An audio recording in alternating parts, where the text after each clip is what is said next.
I hope you don't need a root canal. I hope your fillings are staying firmly in place. I hope that toothache is not blighting your life, that you can crunch through apples with ease.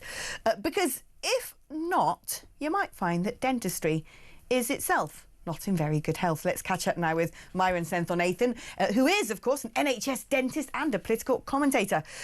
Myron, what is going on here? We're being told that there'll be no NHS dentists unless there's urgent action taken. This is according to reports by the Parliament's Public Accounts Committee, which has said that efforts to fix dentistry have so far been a complete failure. How bad is it out there? It's really bad. I think there's been a massive exodus, especially since COVID, because the NHS system, just so your audience knows, is based on the UDA system, which means units of dental activity. Now, the problem with this system is it's effectively a treadmill. It's met by targets. Dentists have to perform a certain amount of UDAs to get their money. Now, anything that's state-backed is obviously an advantage for a dental business. You're guaranteed a pot of money if you perform these UDAs. But unfortunately, these targets and the regulatory system around these targets is just getting too overwhelming for most dentists, hence why they're leaving the system. And because these targets, like any kind of health professional will tell you, is that it kind of forces you to see the patient in a more dehumanized way, as a means to an end to fulfilling your target rather than an end in themselves. And on top of that, a lot of the way the NHS pays the dentists, a lot of the treatments are actually subsidised by the dentist. Say, for example, you can make a denture for a patient, but under the NHS, you might end up paying something like £42 of your own money for the patient to have a denture. And so that isn't a business model that's going to work. And if you compare the fact that the average dentist has the option of going private, setting their own fees, working to their own timetable with their own clinical freedom, you start to see that the NHS contract, the UDA system, just isn't very attractive at all for most dentists. So what do we need to do to change things? Because the fact of the matter is we all have teeth. We all have teeth that degrade over the course of our lifetimes. We all need the dentist, even if it's just to maintain a good quality of dental care, to make sure we're going for our, scale and polishes and our checkups so we don't end up needing more drastic intervention. And dentistry is, potentially quite a lot of money. And like I said, pretty much every single person in the population needs it. So with a government who constantly says, well, the NHS isn't resourced enough, we need to throw up more taxes, we're struggling, it's difficult to make ends meet, how do we rescue dentistry and make sure that the average Joe out there doesn't have to take pliers to their own gob?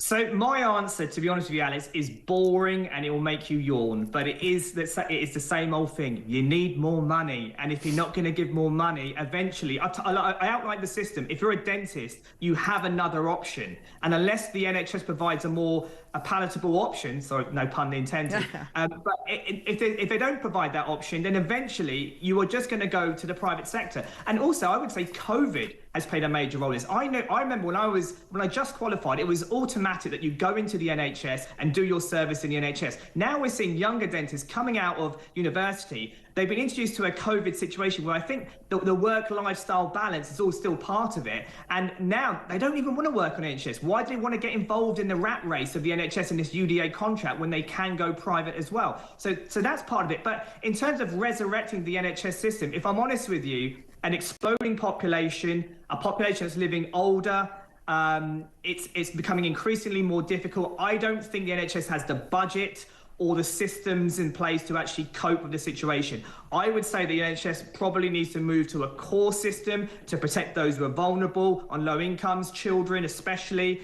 And then we need to incentivise in some way the private sector tax breaks so that people who are going to go private are incentivized to go private to take the pressure off the system. And I think that's a pervasive model that needs to spread throughout the whole NHS, in my opinion, because we can't resurrect a corpse. And I feel like that's what's happening with the NHS. Yeah, it's interesting. I mean, when it comes to dentistry, especially, it is part of medical care that has very much got a secure and strong, booming insurance sector. A lot of people taking out sort of dental plans and so on and so forth to make sure that if they need to have that root canal or get that filling, that will be funded. Let's talk now about the state of the NHS again, but this time about hospitals and buildings, because another report has said that a lot of these buildings are crumbling, plagued by vermin, crippled by sewage leaks, crumbling ceilings, defective lighting, broken lifts and toilets, crawling with rats, cockroaches and silverfish and other horrible things. I mean, this sounds more like a hospital in some war-torn African nation. How bad is our estate when it comes to the NHS?